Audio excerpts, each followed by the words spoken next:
Good evening, ghouls and fiends. Welcome once again to another edition of the Ministry of Horror.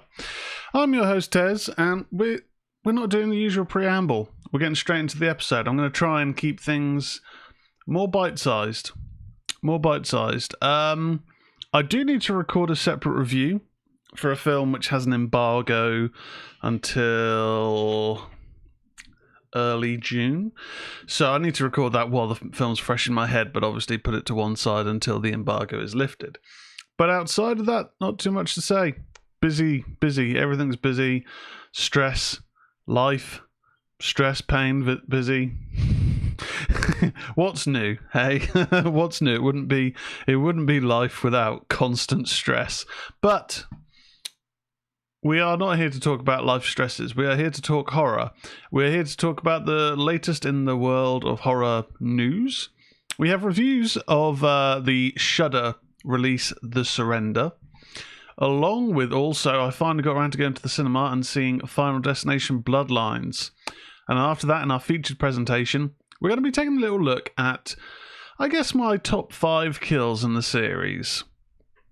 And to keep things fair, I'm going to pick a film from the first 5 entries. I have a favourite death in Final Destination Bloodlines, but I'm sure I'll mention it in passing in the review when we get there. Anyway, ghouls and fiends, without further ado, it's time to get into the horror news.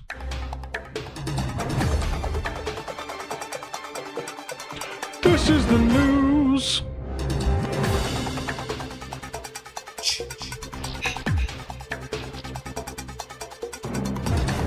There we go. It's time for the horror news, and as per usual, all the horror news comes from bloodydisgusting.com. Check them out for their news, reviews, editorials, all that good stuff. I should mention, I haven't got it here because it's in the other room, but it's New Book Tuesday. Now, I made a deal. Well, it wasn't a deal. I said, as a bit of a suggested deal from myself, for myself, that I'm not going to buy any books this year. My to-be-read list has got crazy. If you follow the TikTok Ministry of Horror, I've done a previous post of the to-be-read list and scanning the books, and there's quite a lot. There is quite a lot there. So I kind of said to myself and to my fiance, I'm not going to buy any more books in 2025, obviously saving for the wedding, saving for the honeymoon, unless there's a Stephen King release, which there generally is once a year. And Never Flinch has released, and it has arrived in my house today. So that has arrived. I had a little start on it on my lunch break. I will be reading some more after the show. That's not my reason to want to have a short show, but chores, life, stress, all that stuff as per usual. But I do want to read a bit more of the new book. It is a Holly Gibney release, which I don't mind. I accept that in later King that's going to kind of dominate quite possibly the remaining output of his. He's getting on a bit. I still enjoy his books. They're much quicker. They're much quicker reads than his output of the 80s and 90s. But when I say it's a Holly Gibney book, if people don't know, Holly Gibney has become a recurring character. Initially introduced as a supporting character before quickly becoming a central protagonist, starting with Mr. Mercedes, then Finders Keepers, End of Watch. I think she appears in The Outsider.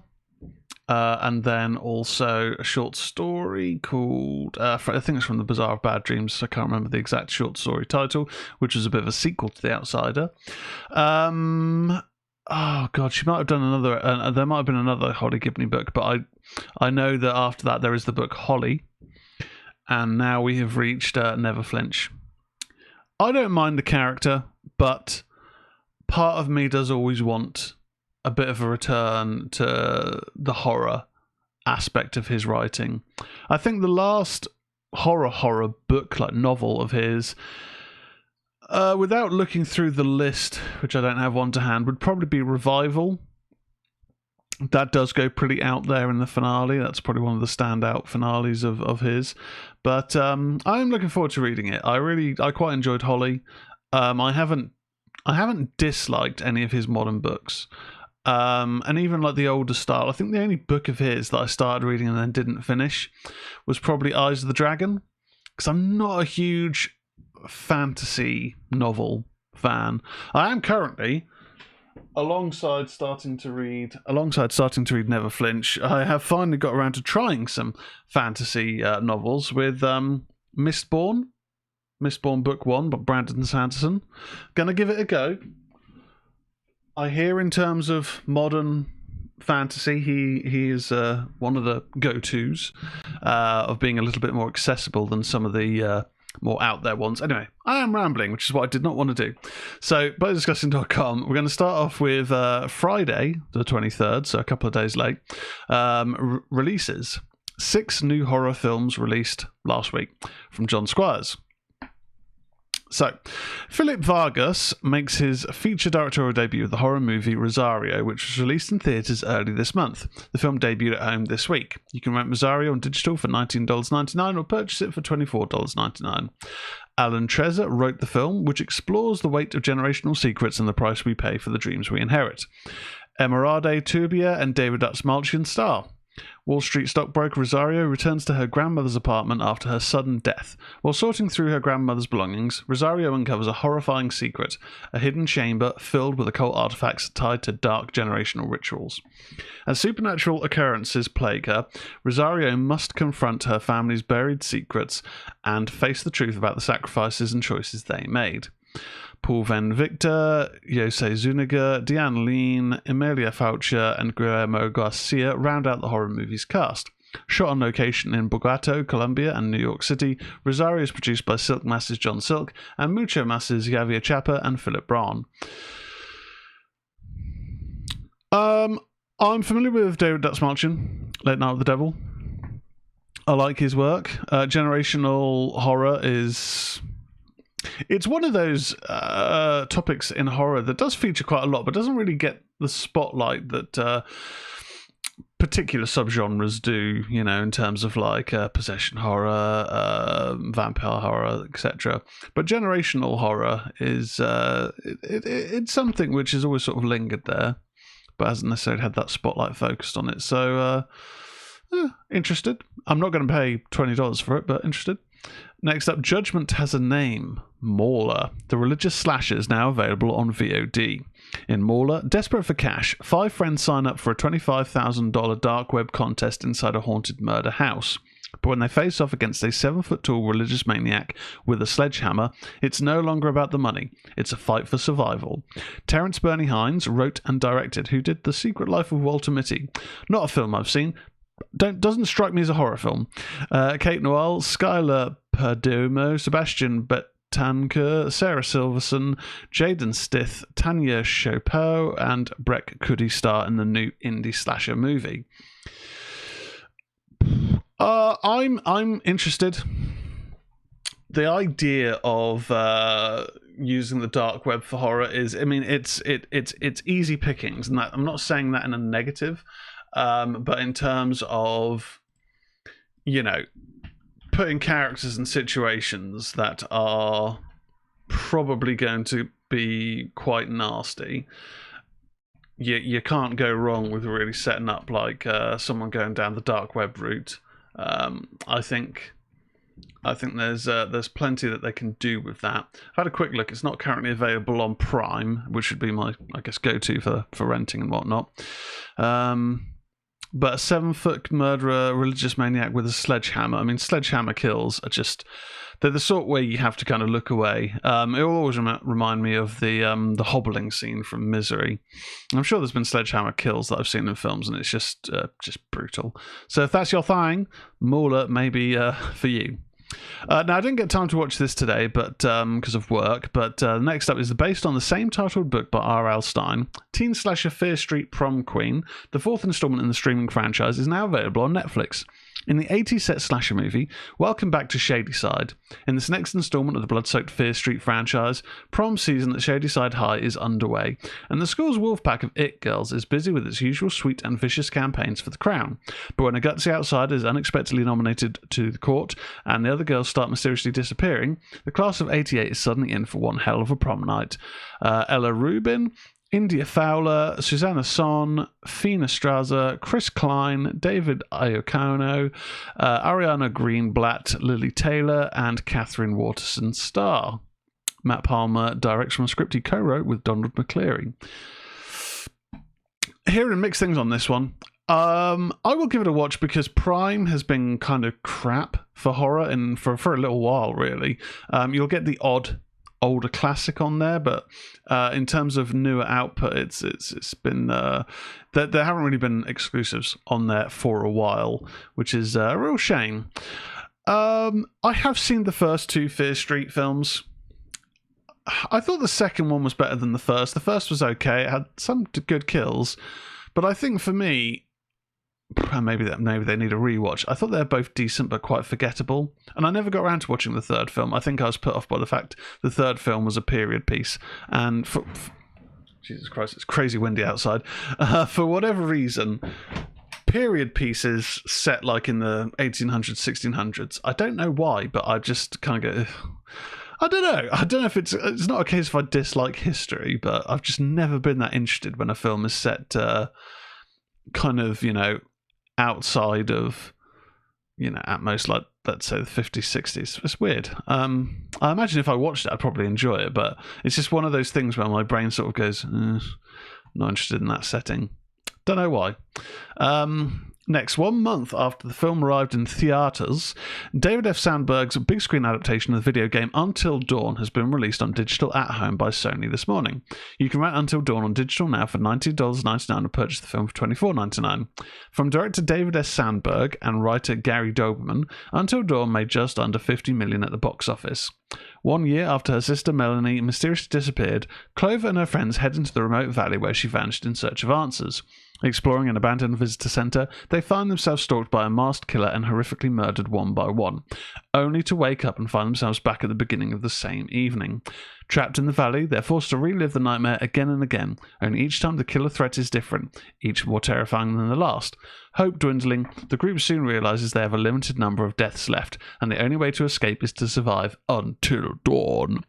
The video game adaptation's cast includes Ella Rubin, Michael Cimino, Ji Young Yu, Odessa Azia, Peter Stormare, Maya Mitchell, and Balmont Camila. Blair Butler wrote the original draft and Gary Doberman worked on the script. The film is said to be an R-rated love letter to the horror genre. I do like David S. Sandberg. I like his YouTube channel, Pony Smasher. Lights Out was good. Annabelle Creation was great. I haven't heard great things about this one. I really enjoyed the Until Dawn game. We've streamed, not Until Dawn, but we've streamed a lot of those Dark Picture Anthology games and also The Quarry. So that style of gaming for horror I enjoy. Narrative focused, it's really my jam. But the trailers for this didn't super interest me. I think it is a film that once it's available on streaming, if it lands on Prime and it's like a £5 rental, I'll give it a go then, but I'm not that interested in it. There hasn't been enough to get me hyped. Next up is a film we're going to be reviewing a bit later on, The Surrender, so we don't need to talk about that one. And then the final new horror release for the week is the psychological thriller Restless from writer and director Jed Hart, which Quiver Distribution released onto VOD outlets on Friday. Restless is the story of an empty nester whose quiet life is turned upside down when hard partying and potentially dangerous new neighbours move in next door. Lindsay Marshall, Aston Macaulay, Barry Ward, Kate Robbins, Denzel Bado, and Kyra Ford star. Restless had its world premiere at Tribeca Festival 2024 and was nominated for the Raindance Maverick Award at the 2024 British Independent Film Awards, along with being nominated for the Audience Award at the Glasgow Film Festival. So, doesn't jump out to me, that one, to be honest.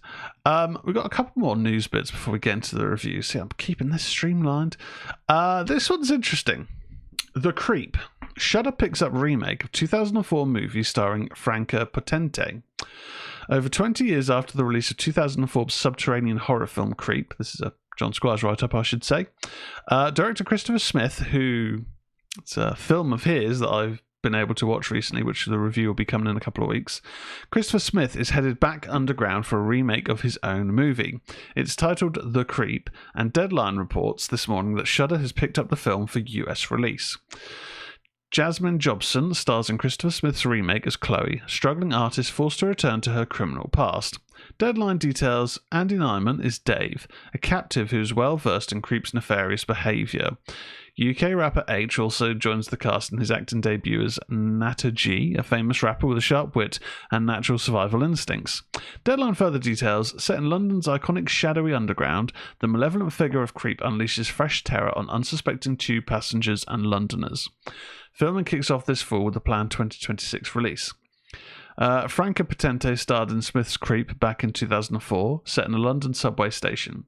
Pursued by an attacker, she heads into the unknown labyrinth of tunnels beneath the city streets. You can watch the original trailer online. Not that I'm going to advocate it, but Creep is...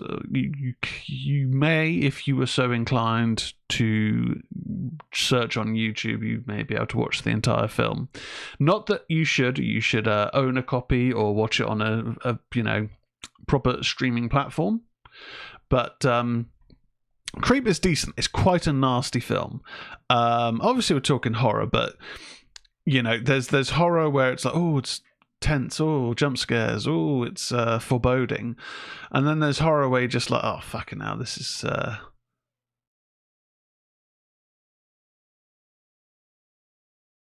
just heard a weird sound from downstairs. This is, the sort of horror where you think, oh, this is kind of grim.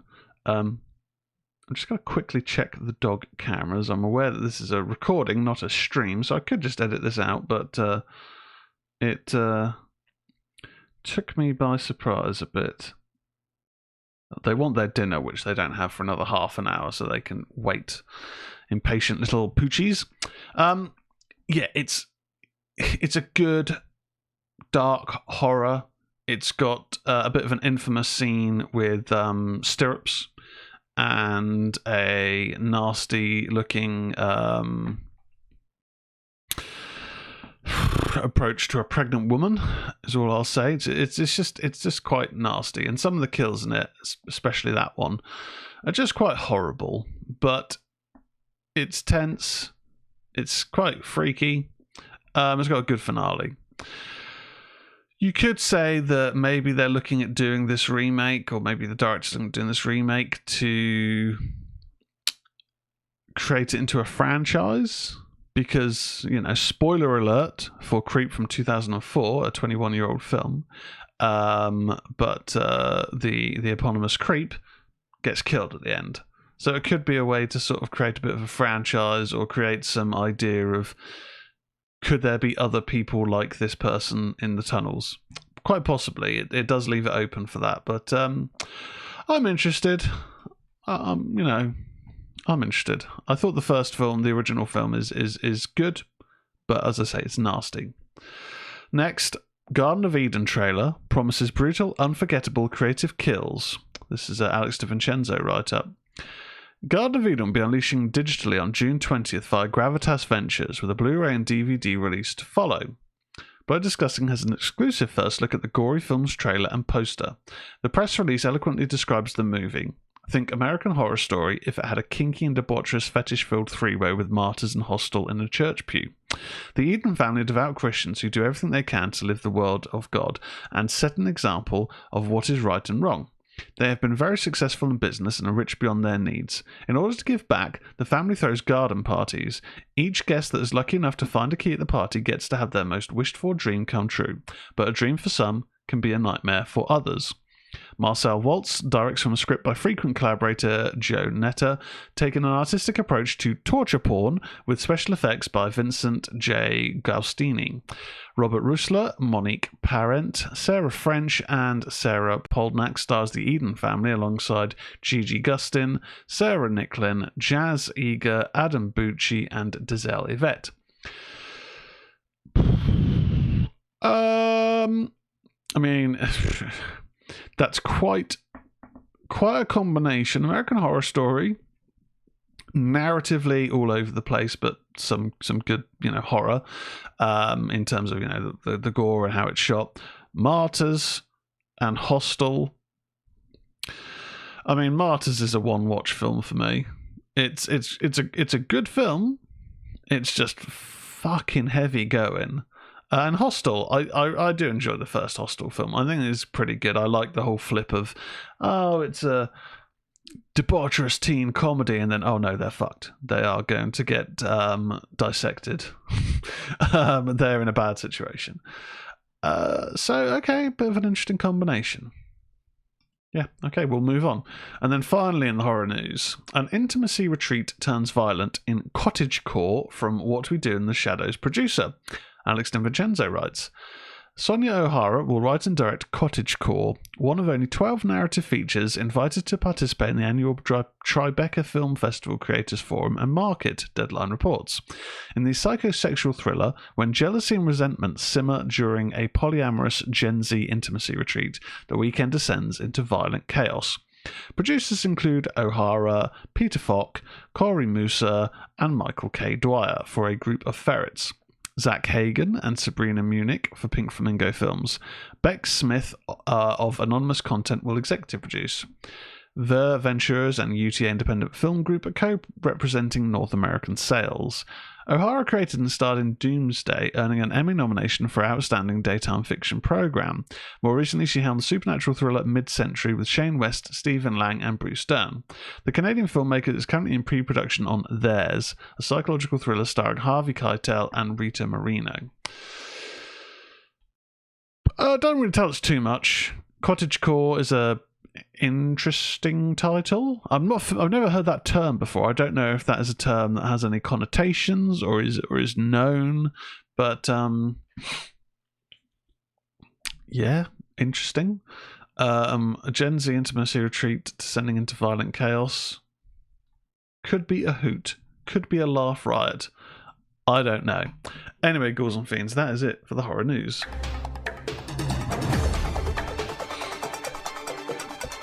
That was the news.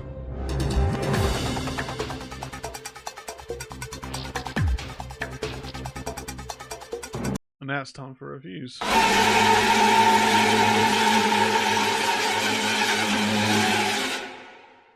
First up in the reviews, we have the Shudder release, The Surrender. This has landed on Shudder, I believe, on Friday, and I've watched it recently. So, as with all the reviews, we'll talk a little bit about the highs, lows. I'll go into a little bit about the plot. There isn't a Wikipedia page. There is only a very brief tagline on IMDb, so I'm going to have to go on my memory, which is usually terrible. Sorry, the dogs are making funny sounds downstairs. I will just check the camera once more, make sure there isn't actually any problems down there. No, they just want their dinner. Which is, again, 25 minutes early. So, we'll talk about the plot, we'll talk about the highs, lows, and I'll give it a score out of 10. When the family patriarch dies, a grieving mother and daughter risk their lives to perform a brutal resurrection ritual and bring him back from the dead. This has been written and directed by Julia Max, starring Colby Minifie, Kate Burton, and Chelsea Alden. Now, Colby Minifie is the only actress in this that I recognise from The Boys, the Prime series, and I think a couple of other things. But it's a lean hour and a half, and we're introduced to, what's her character's name? Megan. Megan has moved back in with her mum and dad to quote unquote help her mum look after the patriarch of the family, who is slowly dying from an illness. I believe it might be cancer.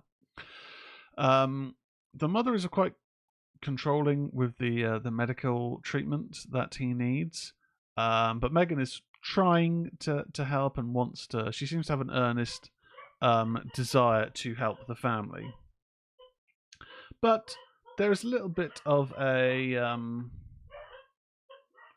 reason behind that, in terms of, is she being sincere or does she need money? And apparently that's something which has been a bit of an issue in the past, of her always needing money for something.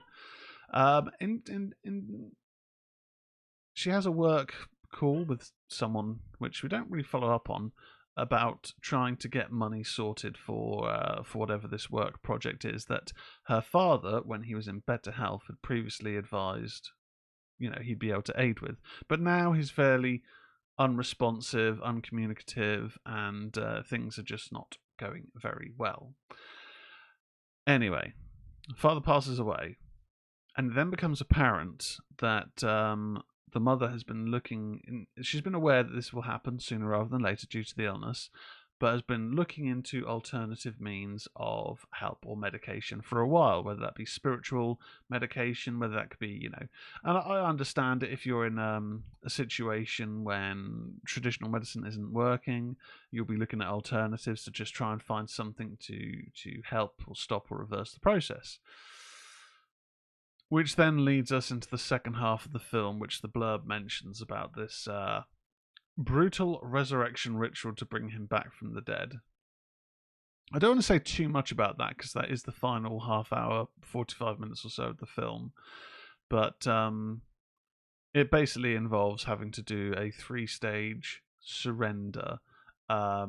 This ritual to basically open a doorway to then locate the lost soul of their father and husband, and then a third surrender, because obviously you have to open the doorway, a third surrender to then essentially bring them back from the dead. But things, as you can imagine, don't work out that way. Performance-wise, Colby Minifie and Kate Burton are leading this, and they do a pretty good job, I would say. There's moments of kind of odd bits of humour that aren't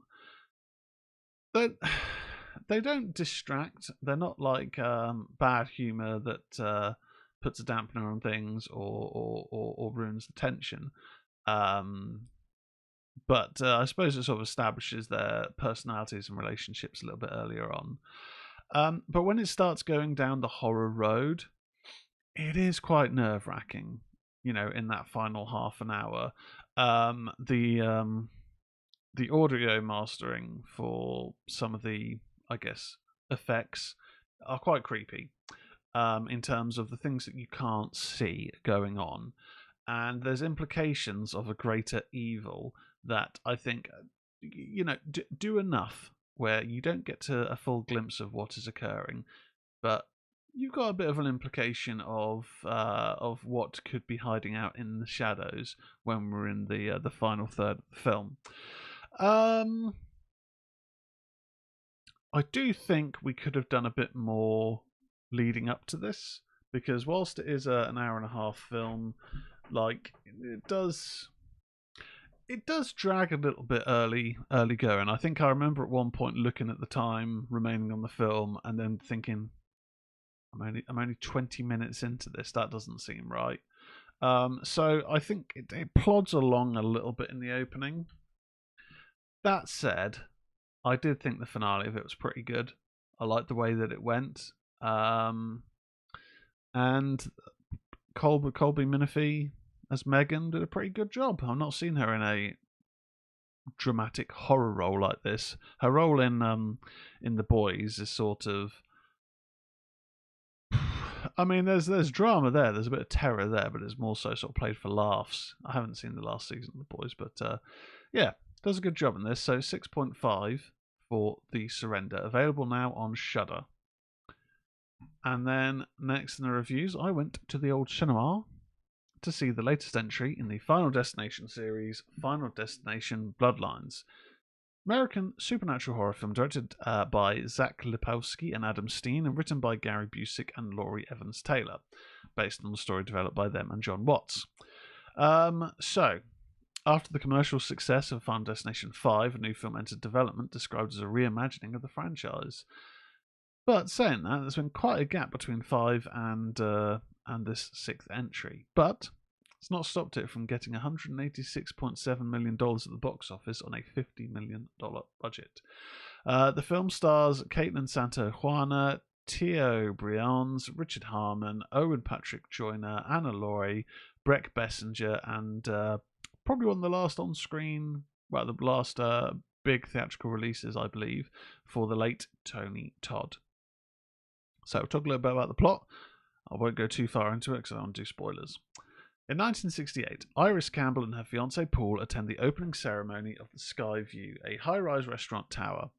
At the dance party, Iris has a premonition of a chandelier shard cracking the glass floor beneath the guests while a gas leak explodes, collapsing the tower and killing everyone. In the present, college student Stephanie Reyes suffers from recurring nightmares about the collapse. Realizing that nightmares are linked to her maternal grandmother, Iris, she returns home seeking answers and is greeted by her father, Marty, and her estranged brother, Charlie. The siblings visit their uncle Howard, Aunt Brenda, and cousins Eric, Julia, and Bobby. While Stephanie asks Howard about Iris, he explains that Iris subjected him and Stephanie's mother, Darlene, to an overprotective upbringing and became reclusive, causing Darlene to abandon the family.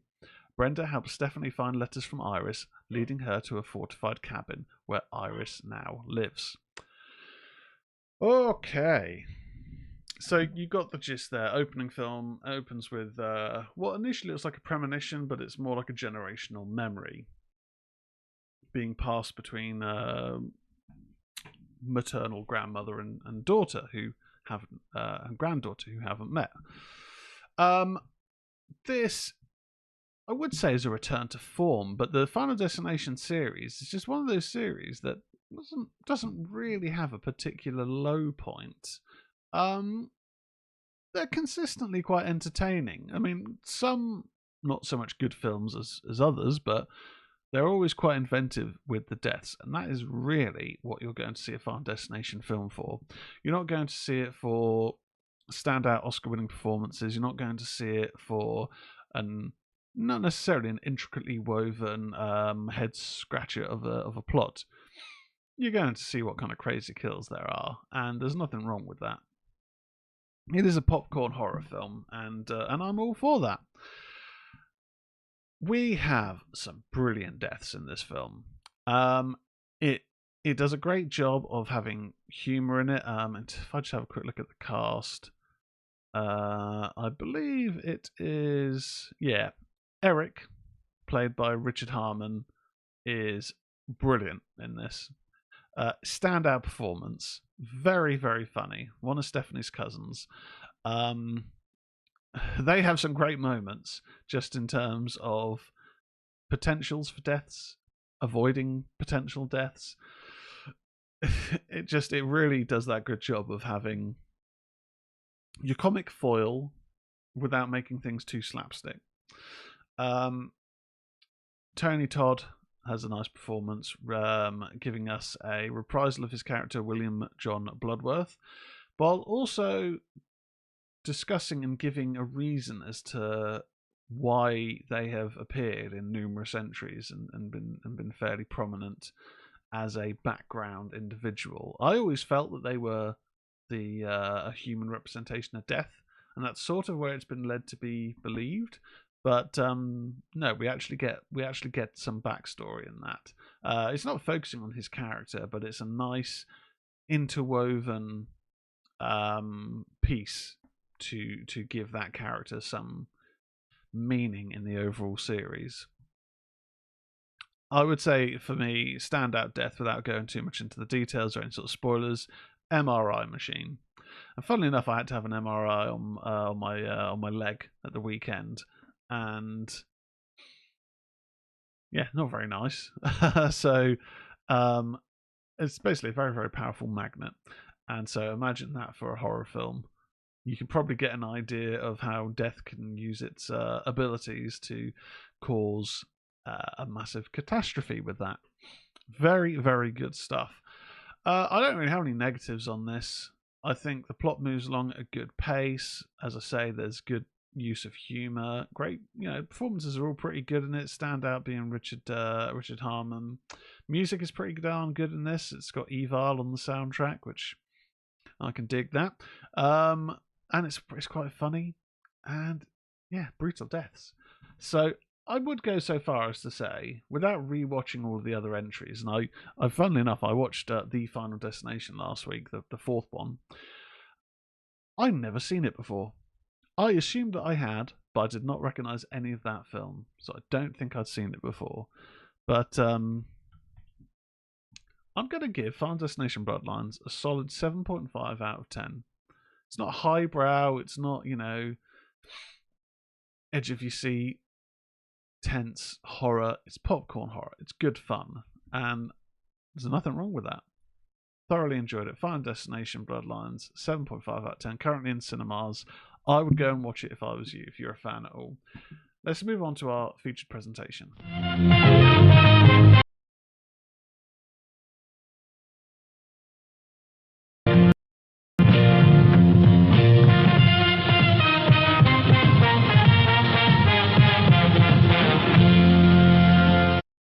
We're talking about the Final Destination series, and we're just going to really sort of touch on my top deaths from each film. So, the Final Destination series started in 2000, created by Jeffrey Reddick, with Final Destination, had a sequel in 2003, Final Destination 2.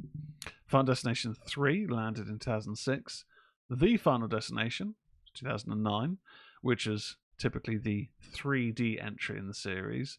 I picked up on that straight away by some of the shoddy CGI and the camera angles. I guessed what they were going for there. And then we had Final Destination 5 in 2011, then leading up to the latest entry, Bloodlines. So, if you've never seen a Final Destination film, the general setup is a huge mass death tragedy occurs at a certain location that is experienced by a number of characters we're introduced to, one of which is usually the last to perish before they then wake up or come round. They've basically had a premonition. They're at a location and they've just had a premonition of their deaths and the deaths of the people around them. Using that premonition, they then try to get out of that situation, get the people away from that situation, and in doing so, they have avoided death. But death always comes a knocking, and you cannot avoid death altogether, which then leads to people dying in the order that they should have died, but in quite gruesome, ridiculous ways. I believe the term is a Rube Goldberg-like mechanism. It's just good, wholesome fun for all the horror fans. But I'm going to talk about my top 5 kills. I'm just going to do it as not in any particular order, but just my favourite kill from each entry. So starting with Final Destination, the Devon Sawyer fronted film. The one that always stands out to me, and I wouldn't necessarily say it's the best kill in the film. There's a shrapnel decapitation. That's pretty good. There's is it like a bus? It's pretty good. The one that always stands out to me is the shower hanging for Todd. I think it's just because it's quite drawn out and it's quite like it's quite inventive in the way of it's not just a sudden something smashes on them or something suddenly tops the head off or electrocuted or anything like that. You know, he is fighting to stay alive, and this thing that's like a plug hole type thing or something like that. I can't remember, like a shower line, like a retractable shower line, goes around his neck in the shower, and he can't get out of it. Yeah, it's not the flashiest of kills in the whole series at all, but it's the one that always stuck with me. So that's what I'm going to go with for the first Final Destination. Feel free to disagree on socials. Ministry_horror on X, Ministry of Horror on TikTok and Instagram.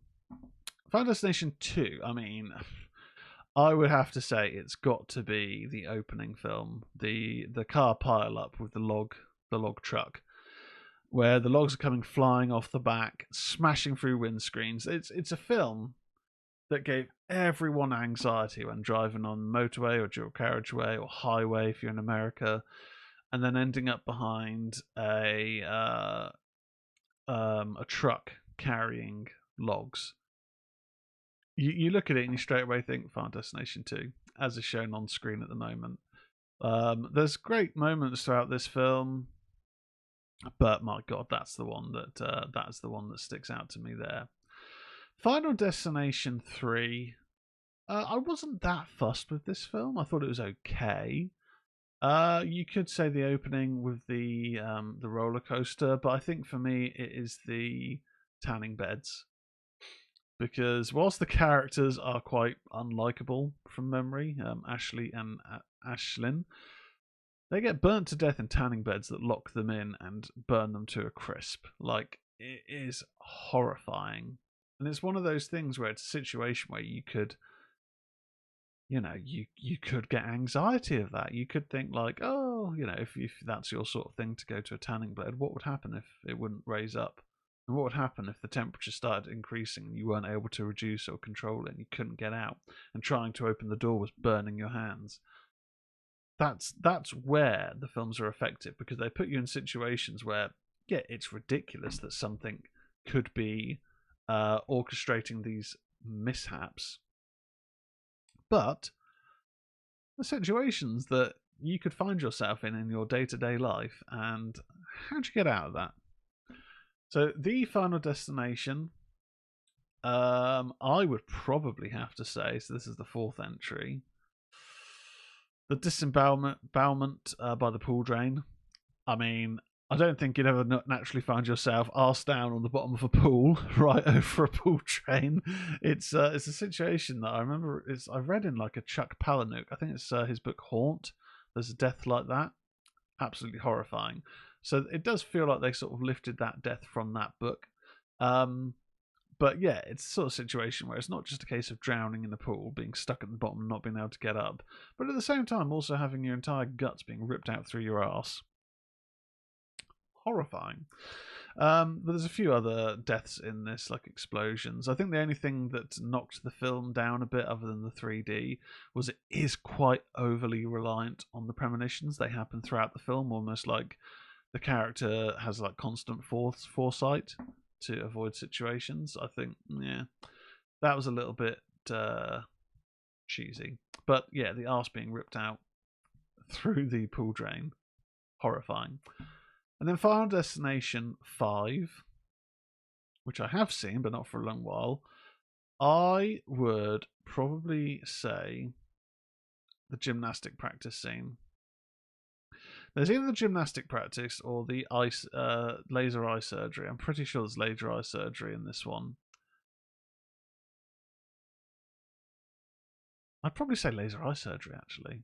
The gymnastic scene is horrible, and the whole, whenever you have a film and someone steps on glass or steps on a nail or steps on something broken, you can't help but be like, oh God. But yeah, the laser eye surgery, it's one of those things. People don't like touching their eyes.